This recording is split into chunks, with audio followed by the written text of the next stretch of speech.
Alright guys, welcome to another episode of Let's Duel. Today I'm going to be using my new Evilswarm deck. This is the dinosaur-less version. This is pure Evilswarms. This is what will be legal after Hidden Arsenal 7 has been released. We will not be using Cerceon in this deck because we will not be getting Cerceon in Hidden Arsenal 7. We will be getting Cerceon in Lord of the Tachyon Galaxy. So I'm going to start off by normal summoning Caster and activating his effect. His effect will let me normal summon another Evilswarm monster. So I choose to go here for Heliotrope, and I'm going to go straight into Ophion. The goal of the deck is basically to get out Ophion as quick as you can and protect him. He takes 2 level 4 Evilswarm monsters. When he has a material on him, you and your opponent cannot special summon level 5 or higher monsters. And once per turn, you can detach a material to add an Infestation card from your deck to your hand. So I added Infestation Pandemic. It's a quick play spell. It says all Evilswarm monsters on your side of the field are unaffected by spell and trap cards. And I set that card, and I believe a Forbidden Lance. He just sets 2 and passes. So I know that if he has a warning, he can use it here. But if he wants to waste a warning on my Heliotrope, that's fine. Otherwise, I should be able to save him with Pandemic, and he does nothing, so I am able to get him out and attack. Take 1950 to the face, and then attack with Ophion. Now right here, he's going to go Fiendish Chain, and that is when I'm going to activate Infestation Pandemic. He will be unaffected by this trap card, so he will be able to attack. And my opponent thinks that the Fiendish Chain goes away. It does not, so I do let them know, hey, this card needs to go back face up on your field. It just kind of sits there. So he will eventually grab the Fiendish Chain, put it back in his hand, set it back on the field, and put it back face up so we know that it was activated.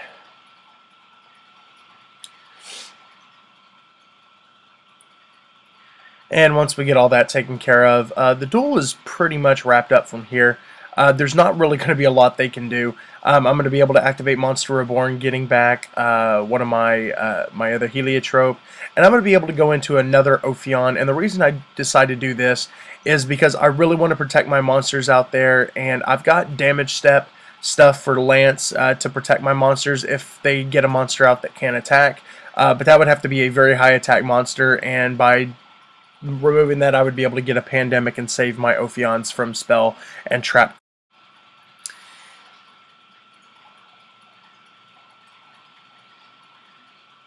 Alright guys, so this will be the next match. He does get to go first, or next game I should say. He gets to go first and sets 3 back row. I play it pretty conservatively here. I do have Solemn Judgment in hand and an MST, but I decide to hold the MST for right now, and I'm just going to go ahead and normal the Mandragora. If they want to do something to my Mandragora, that's fine. I will bait something out for now. Otherwise, they're going to take 1550 to the face.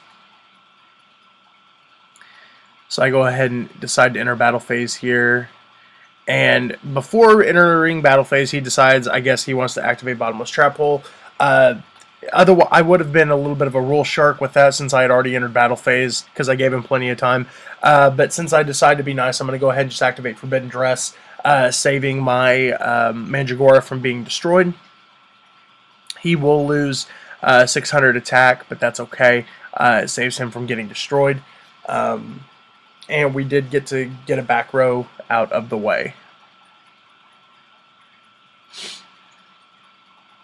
So we go ahead and swing through with the Mandragora, and we're going to go ahead and set the other 2 cards. And I believe he in-phase MSTs here. Yes, he does, hitting my Solemn Judgment, which hurts a little bit. I'm not going to lie, that actually hurt quite a bit because I wanted to be able to make sure that I could get my Rabbit play off next turn. But not much I can do about it there. I still have Caster in hand. Caster is the guy that lets you normal summon again. So I do have him in hand. And he drops this monster. I can't remember what it's called. It's one of the new dragons.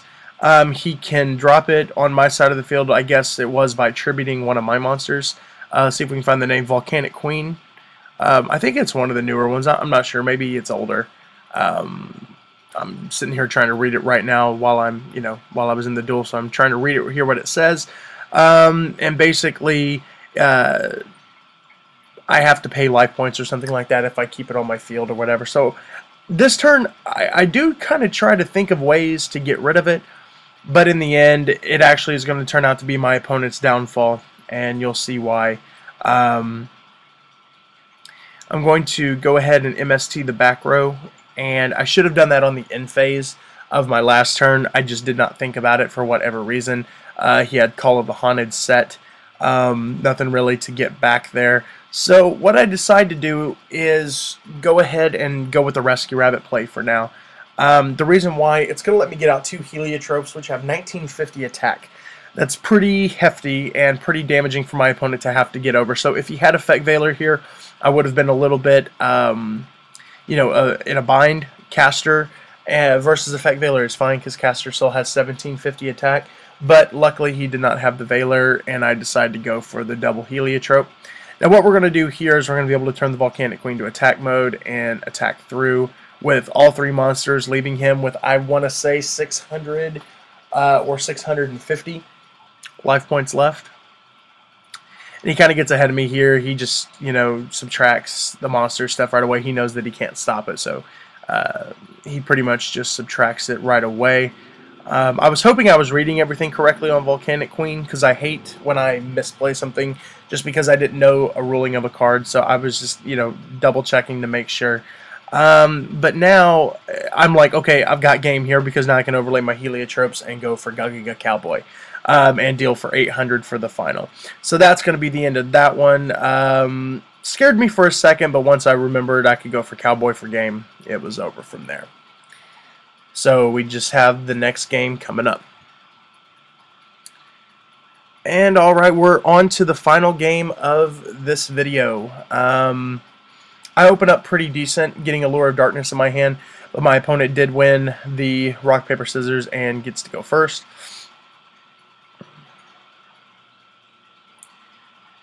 And he actually just passes and lets me go. So, Allure of Darkness, awesome card. I'm going to go ahead and get rid of the Thunderbird. A lot of people like Thunderbird. It's a good card, gets around a lot, but I noticed that I'm just going for Ophion most of the time, so I don't really care too much about Thunderbird bouncing in and out until I have an Ophion on the field. So I'm, you know, Thunderbird, amazing card. It can be splashed into mini decks just because of what it is, because it has such high attack compared to Wind Up Rabbit. But anyway, so I decided to normal Caster, which lets me normal the Heliotrope, and I go into Ophion. The safe play with this is, obviously, they can't Gorge or Trag, and I get to go through and get Pandemic. So if one of his you know, plans was to just drop Gorge on me first turn, he will not be able to do it here, and I'll be able to punch it for 2550 straight to the face. Very nice.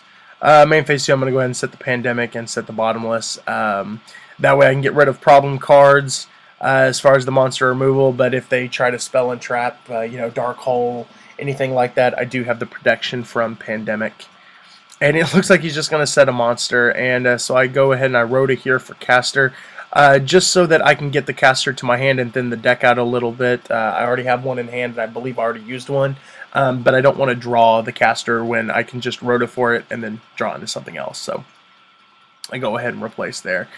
He does tell me here that his hand sucks, which is unfortunate, but I still wanted to be able to show you guys the deck in its totality for you guys. So we're going to be able to normal summon Caster here again.